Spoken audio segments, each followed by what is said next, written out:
welcome to They Were Both Found Dead. I'm Adrian. And I'm Ramsey, and we're talking about terrorist attacks. Again. Another one, part 2. Another one. And another one. No, I almost started singing Another One Bites the Dust. Oh. Not a good episode. Oh my god, yeah, no. We keep being accidentally so offensive. Yeah. If you watched the part 1, you already get the gist, but we're doing the terrorist attacks in this episode. So just be ready for that. Yeah, a lot of trigger warning. Yeah, literally. Yeah. If you have some morbid curiosity, this is the place to be. Yeah, because we got some bad ones today. Interesting ones too, though. We are starting part 2 with Ergun. It's Ergun, and it fucking, I'm gonna say it wrong. I'm sorry. I'm gonna call my kid Ergun. I think maybe you hear the story before you say that. Oh, okay. I'm gonna call my kid Gherkin. Gherkin, hey! Yesterday. In its place, years later, rose a new landmark skyscraper, the Gherkin. The Gherkin. I don't know why they named it that.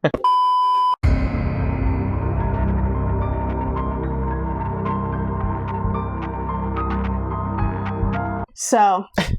Ergun and Gherkin. Oh, sorry, that's really funny. Ergun and Gherkin. They're going to get bullied together. Yeah, they will. So, in the late 1800s and the early 1900s, a political movement called Zionism began advocating for a Jewish homeland in the historic Palestine, then part of the Ottoman Empire. After World War I, Britain took control of the territory under a League of Nations mandate. Tensions quickly grew between the Arab Palestinian population already living there and increasing numbers of Jewish immigrants, especially as violence in Europe pushed more Jewish people to flee. Both communities wanted political control and self-determination, and Britain struggled, often unsuccessfully, to manage the escalating conflict. As we can see, they did not do a good job. Yeah. By the 1930s and 1940s, violence between Jewish and Arab groups intensified. Britain limited Jewish immigration to try to calm Arab opposition, especially with the 1939 White Paper, which angered many Zionist groups who believed Britain was blocking the creation of a Jewish state. After the Holocaust, pressure increased dramatically for Jewish statehood. Jewish underground paramilitary organizations formed or expanded during this period, including the Irgun, who believed armed force were necessary to push Britain out of Palestine. Okay. This is another really good example of, like, the IRA. Right message, wrong. Bad execution, yeah. In June 1946, British authorities launched a major crackdown on Zionist militant groups in what became known as Operation Agatha, often called Black Saturday. Thousands of Zionists were arrested and documents were seized. The British administrative headquarters was located inside the southern wing of the King David Hotel in Jerusalem. In response to the crackdown, Irgun planned a bombing targeting that headquarters, setting the stage for one of the most significant and controversial attacks of the Mandate period. Oh my god. This is not progressing right. The hotel itself had already experienced violence before the 1946 bombing. Jerusalem in the 1930s and 40s was marked by unrest, including Arab revolts against British rule and Jewish immigration, and retaliatory operations by British forces and Jewish militias. Armed attacks, bombings, and assassinations were not uncommon across the region. British facilities, police stations, railway lines, and administrative buildings had been targeted repeatedly by Jewish paramilitary groups aiming to pressure Britain to leave Palestine. The King David Hotel's role as a central administrative hub made it a visible and politically loaded target within that escalating cycle of violence. I do want to say real quick, because I realized I wasn't specific enough, and I don't want to be mistaken. Yeah.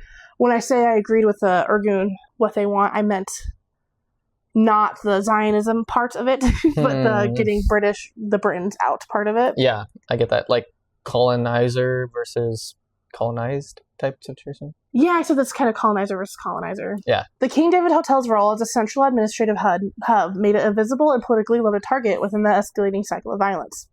By 1946, the situation had hardened.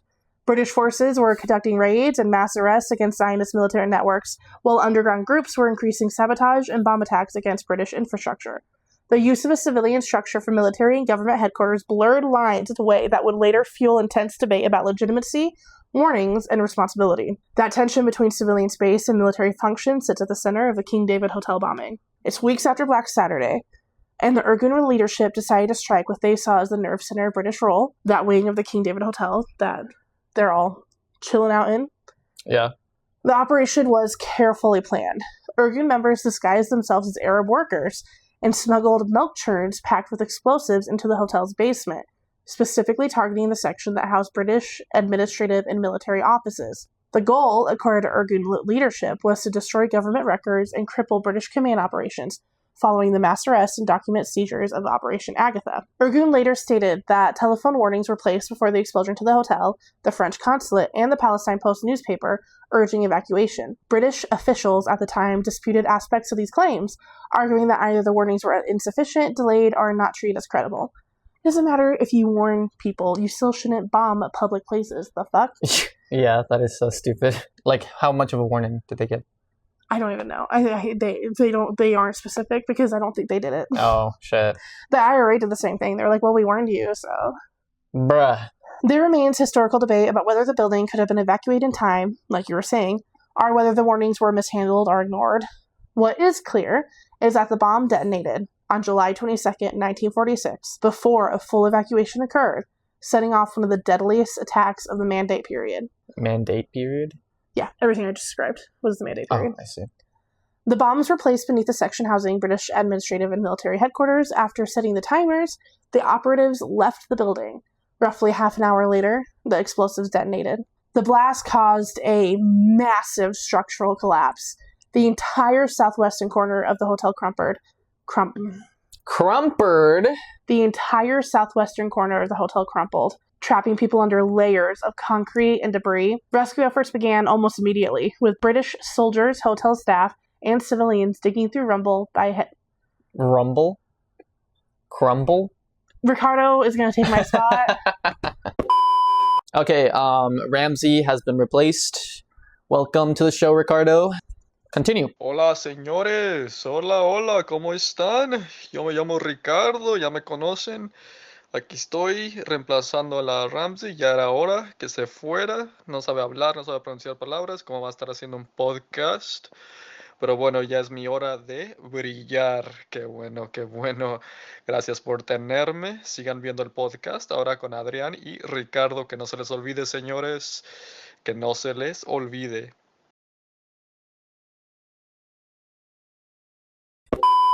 So civilians were digging through rubble by hand in extreme heat, trying to save who they could. Yeah. The destruction was catastrophic. 91 people were killed, including British officials and Arab and Jewish civilians, hotel employees, and visitors.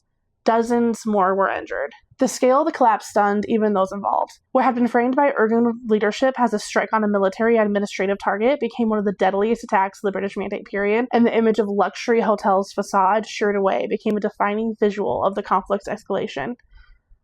So it shows, like, they killed their own kind. They killed some of everyone because they didn't care who they were killing. That's so fucked up. In the immediate aftermath, the bombing was widely condemned internationally, including by other Jewish political leaders who feared it would damage the push for statehood, because that's what's important. Yeah. There should be, like, consequences to these things. I feel like, why don't we have, like, we have the UN that doesn't do anything, like we said, but, we had to have, like, this enforcing entity that enforces other countries to act right. 5 years ago, I would probably have been like, we do. Yeah, me too, huh? I would have thought that too. But now I'm like, especially certain countries that start with an I, can do whatever the fuck they want, and it's openly illegal, and it doesn't matter, because who's going to do anything about it? Exactly. Me and you can't. What are we going to do? Exactly. Stop. You look like... I hope that worked. You look like... Uncle Sam or whatever. We need you. We need you to stop. Maybe imagine Ricardo actually is like possessed by an all-powerful demon or being, and we're like giving him ideas, or yeah. What? I hope so. But yeah, so it was condemned. Yay! The British government intensified security measures and denounced the attack as terrorism. Increased the event deepened divisions between British authorities and Jewish militant groups. Increased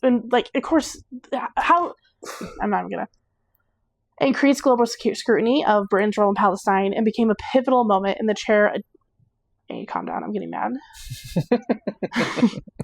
The event deepened divisions between British authorities and Jewish militant groups, increased global scrutiny of Britain's role in Palestine, and became a pivotal moment in the chain of events that would eventually lead Britain to withdraw and refer the future of the territory to the United Nations, who we already discussed doesn't do anything, and then we had a genocide.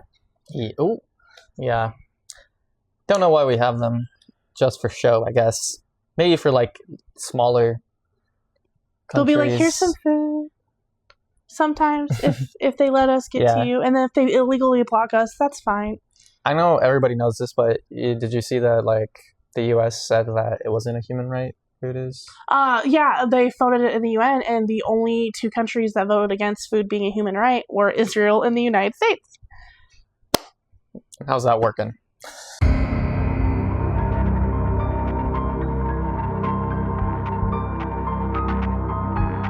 I'm going to be talking about the Madrid train bombings.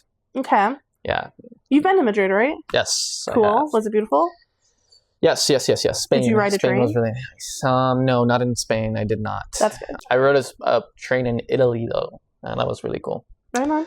I want to go on those, like on my bucket list, there's a thing that I want to get on a train where like they serve you food and stuff. You know those fancy Passenger trains? train. Yes, I want to get one of those. That's what I want to do in Ireland. Oh my gosh, and they'll that'd be take so you through cool. all the aisles. Mm-hmm. That would be cool. Yeah, that would be cool. I want to do that. I'm going to steal it from you, actually. Or we can just do it together. But okay. True, we can. Fuck you, I guess. So the Madrid train bombings. On the morning of March 11, 2004, Madrid was moving through an ordinary weekday rush hour. Commuter trains were packed with students, office workers, and parents heading into the city. That's already sad. At 7:37 a.m., the first explosion tore through a carriage. Within minutes, 9 more bombs detonated across 4 separate trains traveling into central Madrid. By 7:40 a.m., it was over. So, 3 minutes. How many bombs? 10 in total. Both your tales have been like, that's a lot of bombs. Yeah. I guess, terrorist stuff is mostly bombs, isn't it? But there's like shooting also, but people don't call that terrorism. They call it... I don't know why. Yeah, why? I don't know. I didn't even like think about mass shootings for this. And so that is literally terrorism. Mm-hmm. Oh, there's something about mass shootings that I don't know. That almost feels too dark. Yeah. I really don't like it at all. I mean, I don't like these ones either, obviously. Yeah. These ones are super dark. We're not saying it's not. As Americans, it feels like mass shootings are way more likely to... It feels closer to home. Like, it could literally happen. Oh, God. That's horrible. Yeah. The one I always think about when it comes to shootings like that is the one in Las Vegas. In a matter of seconds, a country music festival turned tragic. A storm of gunfire raining down upon an innocent crowd. I always think of Sandy Hook. Because I remember when it happened. Yeah, and I remember being a kid. And being like, wow, this is going to really change things. And then it didn't. And like being a kid and reconciling with, they don't care if we die. Like Charlie Kirk said it best. So we need to be very clear that you're not going to get gun deaths to 0. It will not happen. Right. You can significantly reduce them through having more fathers in the home, by having more armed guards in front of schools.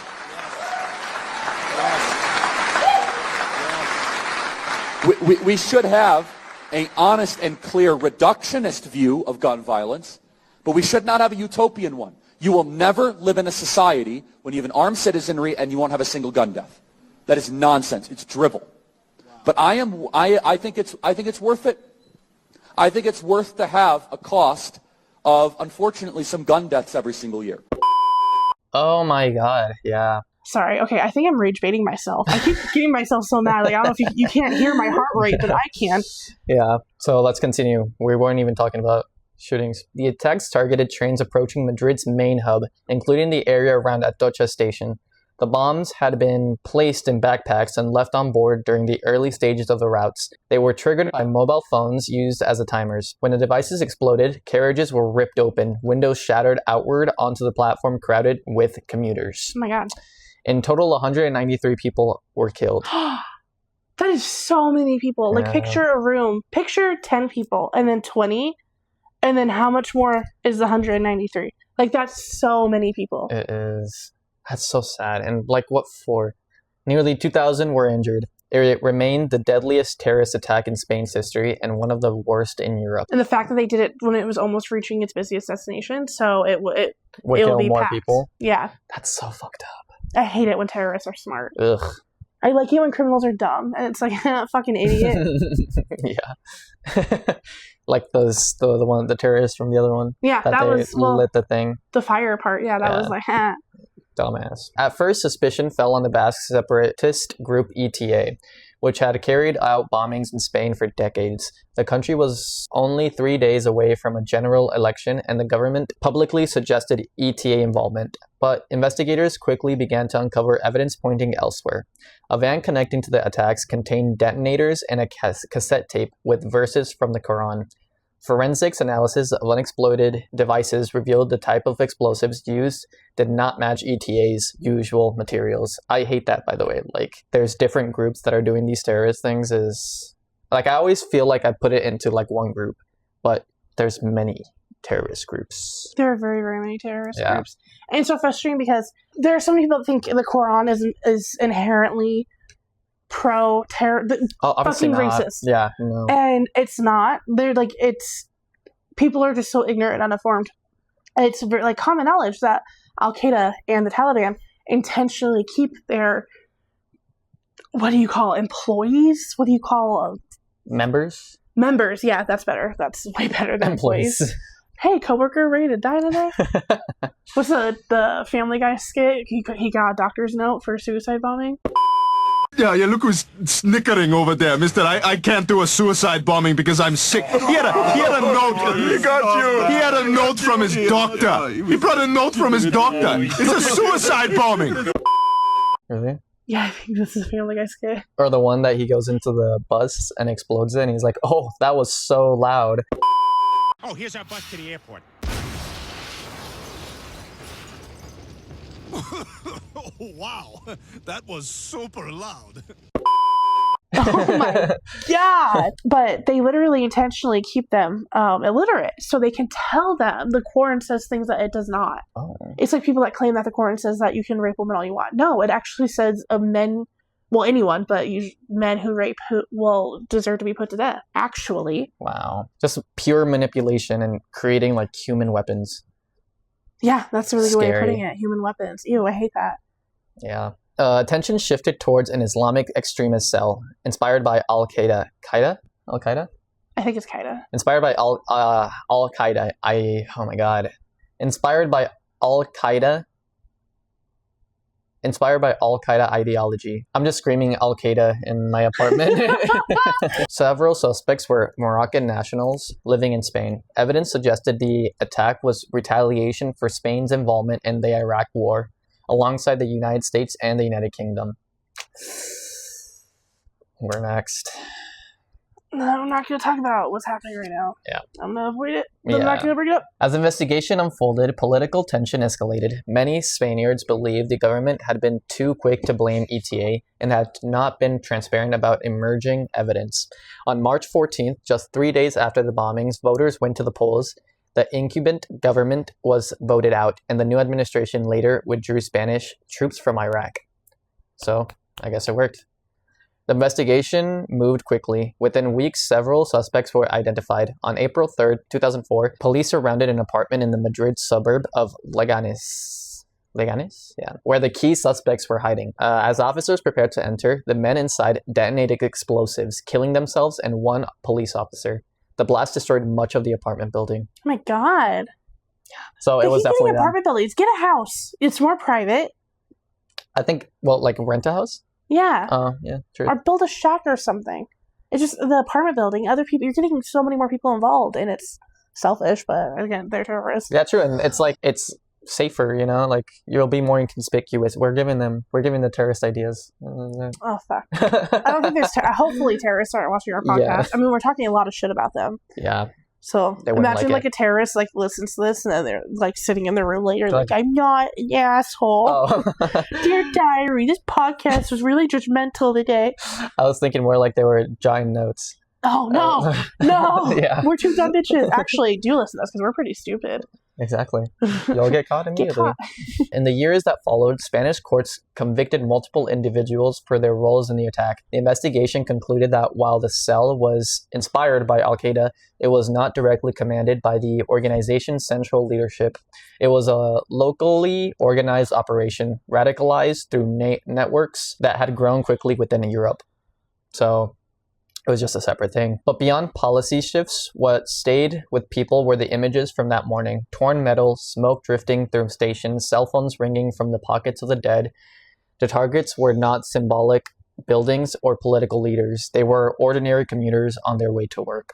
Oh, that's so fucking sad. I know. There is like a day. It's March 11th, which was... It's the 15th. When you started, I literally checked the day it was because I was like, it's March right now. Oh my gosh, you're right. It's like a day to remember the fallen. So at least I have that. We have 9/11. I get it. Yeah. I don't think enough people realize, like, when they talk about Al-Qaeda and Taliban, do you know who trained them?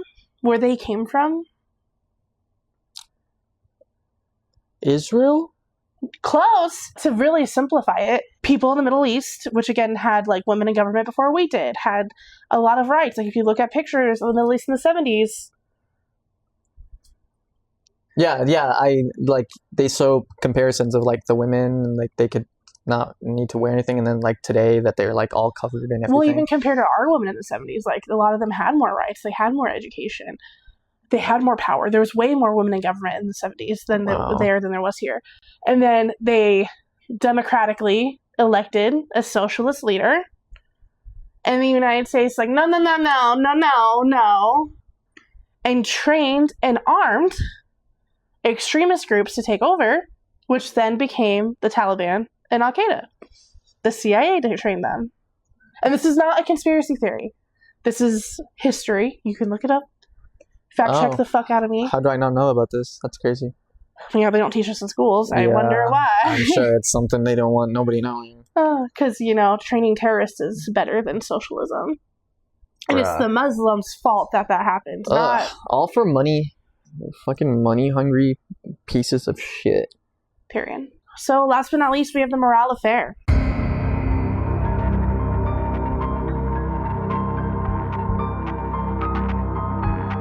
The Morral Affair centers on Mateo Morral, a Spanish anarchist who carried out a dramatic assassination attempt in 1906. Spanish? Yep. Oh, he moved to Spain. Yeah, that's funny. When I looked up how the fuck to say his name, it's spelled Mateu. I learned it's apparently the origin of Matthew. Oh. That's neat. So you can just say Matthew. It's Mateu. Oh, Matthew. Mateu? Mateu. Oh, yeah. Weird. On May 31st of that year, King Alfonso XIII of Spain, that's 13 is a lot. King Alfonso XIII. 13 is like... a lot of kings. That's a lot. The 13th? Yeah. Could you imagine being Adrian the 13th? Adrian! Yeah. You'd so unoriginal, just pick something else. Honestly. That's funny. But he got married to Victoria Eugenie of Battenberg in Madrid. They rode in an open carriage through the crowded streets of Madrid following their wedding ceremony. The atmosphere was celebratory balconies draped with banners, citizens cheering, and soldiers lining the route. As the royal procession turned onto Calle Mayor, Mateo Morral stood waiting on a balcony above the street, blending in with the well-wishers gathered to witness the historic moment. Morral carried a bomb concealed inside a bouquet of flowers, an object chosen specifically to avoid suspicion. As the royal carriage passed below, he hurled the bouquet downward towards the king and queen. The device detonated instantly, but instead of landing directly in the carriage, it struck the edge of the vehicle and deflected. The explosion tore through the crowd and the escort surrounding the monarchs, unleashing a blast of shrapnel, smoke, and chaos. That's... oof. Way to fuck up. I know. Horses panicked, soldiers fell, and civilians were thrown violently to the ground. In total, more than 24 people were killed and over 100 wounded in the blast. I don't want to put myself there, but can you imagine that? Can you imagine a bomb in the middle of people? Just all the blood and guts and... Oh god, I didn't think... Oh yeah. Everything, it would be crazy. Well, it's also an interesting thing too that if he hadn't fucked up and did what he was trying to do, we wouldn't... this wouldn't fit for this episode. It'd be an assassination. Yeah. But because he fucked up, it became a terrorist attack. Yeah. Exactly. Wow. What an idiot. Miraculously, Alfonso XIII and Victoria Eugenie survived without serious injury. Their survival was due largely to the bomb's slight miscalculation. Mere inches had spared the monarchy from destruction. Rather the monarchy dying than the regular people. I kind of agree. I don't kind of agree. I agree, but it feels weird to say. Yeah, it does, because somebody's dying. Yeah. In the aftermath, the royal carriage sped away from the carnage, while the street behind them became a scene of devastation. The failed assassination attempt shocked Spain and the world, not only for its brutality, but for how close it came to altering the course of Spanish history in a single violent moment. Jose Nakins was a radical journalist, staunch progressive, and fierce critic of the Spanish monarchy, whose writings helped shape the political climate surrounding the Morral Affair. It was kind of confusing reading this because the progressives in Spain at the time were called the Republicans. Oh, that's hard. But, like, they were the leftists, Yeah. so that's why I'm referring to them as that, to not be confusing. Yeah. As a longtime editor of the satirical and anti-clerical newspaper El Motín, Nakins used sharp humor and biting commentary to attack the Catholic Church, the aristocracy, and the crown. His work portrayed the monarchy not as a sacred institution, but as a corrupt and oppressive force standing in the way of progress. Which, like, usually, yeah. That's what it is. Though he often stopped short of openly endorsing violence, his rhetoric contributed to an atmosphere in which resistance, even extreme resistance, was framed as morally justified, which is where we disagree with him. Mm-hmm. His newspaper circulated widely among workers, intellectuals, and political dissidents, making him one of the most influential anti-monarchist voices in early 20th century Spain. Nakins' direct involvement in the assassination attempt came after the bombing itself, when the perpetrator, Mateo Morral, fled the scene in hiding. Morral sought refuge through anarchist sympathizers, and Nakins ultimately helped connect him with safe shelter. Although Nakins had not planned or encouraged the attack on King Alfonso XIII, his decision to assist Morral's escape made him an accessory in the eyes of the authorities. Which, like, fair enough. Yeah, that's what you get. That's what you get. When this involvement was uncovered, Nakins was arrested, tried, and sentenced to prison. His conviction transformed him into both a villain and a martyr, depending on political perspective. Yeah. To supporters, he was a man persecuted for his beliefs. To the state, he was proof that dangerous ideas printed in ink could spill over into bloodshed in the streets. In the immediate aftermath of the bombing, the Spanish government responded with sweeping arrests, interrogations, and a renewed crackdown on anarchists, progressives, and other political dissidents. The attack had struck at the symbolic heart of the nation during a royal wedding meant to project stability and continuity, and the authorities were determined to restore control. Mateo Morral initially escaped Madrid, but his flight ended just 2 days later near the town of Correjón de Ardos. That town. After encountering a rural guard and then a local civilian who grew suspicious, Morral shot and killed the civilian. Shortly afterward, Morral himself was found dead under unclear circumstances, officially ruled a suicide. Some rumors persisted that he may have been killed to be silenced. His death ensured that many questions about the conspiracy, its planning, and possible collaborators would never be fully answered. For King Alfonso XIII, survival did not bring peace of mind, but rather a grim understanding of the growing unrest beneath his rule. You talk about fucking scary, your wedding day. The Morral Affair exposed deep fractures within Spanish society between monarchy and progress, wealth and poverty, tradition and modernity. While the crown endured for another quarter century, the attack foreshadowed the instability that would eventually culminate in the fall of the monarchy in 1931. In many ways, the explosion on Calle Mayor was more than a failed assassination. It was a warning shot from a discontented era, a moment when the old world and the new collided in fire and smoke, and when one man's bomb briefly threatened to reshape the destiny of a nation. Wow. And we've seen how much assassinations can affect everything. Like the assassination of Archduke Ferdinand is often referred to as the beginning of World War II. Yeah, that's the... One idiot. Inciting incident. Isn't it one? Immediate catalyst for World War I. You're better than me. World War I was the catalyst for World War II. Because Germany lost. And Hitler was like, it was because of the Jewish... I wish we could stop fighting wars. Yeah. Everyone just chill the fuck out. Yeah, just sit down and chill. Let's just have a meeting. Like, we're people, like, we're just beings on a rock, guys. Can we relax? We're mammals with hands. Yeah. Yeah. It's not that serious. It's not that, well... It never has. Yeah. What? I mean... Maybe some things are serious. Some things are that serious. We are in the era of it's not that serious, whereas I'm constantly between like, it is that serious. Have a meeting, take a Xanny. Yeah. Don't bomb a elementary school. Yeah. Please. All right, on that super happy note, I hope you enjoyed it. I hope you enjoyed Ricardo. Come back and watch more. Yeah. I hope the next topic is a lighter one. Fires. So. Oh my god. Yes and no. It is and it isn't. Yeah. I'll try to do like stuff that nobody dies in. Oh, that'll be fun, actually. Yeah. Maybe People just die more in mine. destruction than... People which die district? in all of mine except for one, but the one that they don't die has to do with Hitler, so. Interesting. All right, guys. Thank you so much for following us. Be here for the next episode. RB Square and Exactly. Lit on Fire. All right. Bye.